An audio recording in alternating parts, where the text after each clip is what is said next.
Good morning, folks. Welcome back to my channel. I'm Pastor Brian Anderson, and we're going to be looking at the 20th chapter of the book of Leviticus. And in this chapter, we see how seriously God takes particular kinds of sin. God commanded that the people that committed certain kinds of sins, or he would call them crimes, be put to death.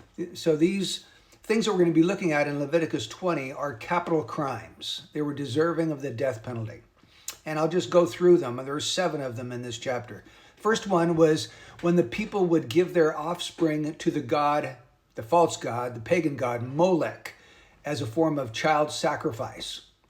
Now here in the U.S. today, I would liken this to abortion, where we are offering our children in sacrifice on the altar, sometimes of convenience, sometimes of other situations, but nonetheless, it's still killing a human life. So they would give their offspring to the god Molech. Molech was this god that was envisioned in bronze. It was a statue. He would have his arms outstretched, and they would heat up this bronzen image to where the arms were red hot, and they would take their babies and put them in the arms of this child until they had burned to death. That's verses 1 to 5 of Leviticus 20. The second one is cursing father or mother. This one might surprise you. Look at verse 9. If there is anyone who curses his father or his mother, he shall surely be put to death. He has cursed his father or his mother. His blood guiltiness is upon him. So that's a capital crime, deserving of death, to curse father or mother. Third one, adultery. Verse 10. If there is a man who commits adultery with another man's wife, one who commits adultery with his friend's wife, the adulterer and the adulteress shall surely be put to death. Number 4, incest. We find that in verses 11 and 12. If there is a man who lies with his father's wife, he has uncovered his father's nakedness. Both of them shall surely be put to death. Their blood guiltiness is upon them. If there is a man who lies with his daughter-in-law, both of them shall surely be put to death. They have committed incest. Their blood guiltiness is upon them. And then we have number 5, homosexuality, verse 13. If there is a man who lies with a male as those who lie with a woman, both of them have committed a detestable act. They shall surely be put to death. Their blood guiltiness is upon them. Number 6, bestiality, or having sex with an animal. Verse 15 and 16. If there is a man who lies with an animal, he shall surely be put to death. You shall also kill the animal. If there is a woman who approaches any animal to mate with it, you shall kill the woman and the animal. They shall surely be put to death. Their blood guiltiness is upon them. And then finally, number 7, to function as a medium or a spiritist. This is in verse 27. Now a man or a woman who is a medium or a spiritist shall surely be put to death.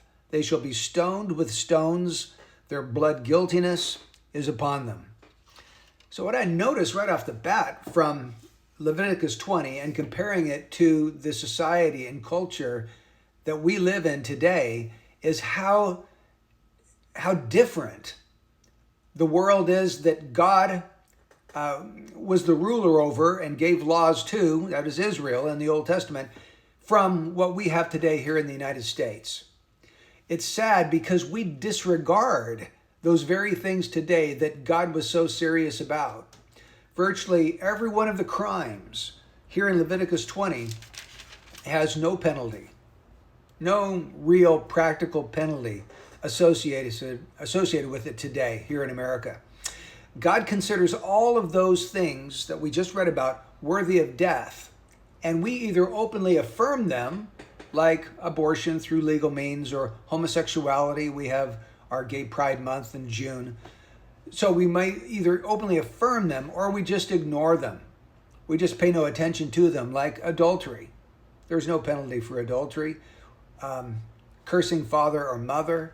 So it's evident to me that this is showing us that God's wrath is upon us as a nation. Because in Romans chapter 1, verses 24, 26, and 28, Going back to verse 18, where it says, the wrath of God is revealed from heaven against all ungodliness and unrighteousness of men. In verse 24, 26, and 28, it says that God, as a result, gave them over. He gave them over to impurity, to degrading passions, and to a depraved mind, to do things which are not proper. And that's what we see here in our country, in our society today. Degrading passions, impurity, and depraved minds. So my goodness, when you look at this, it's a cause for discouragement. It can be.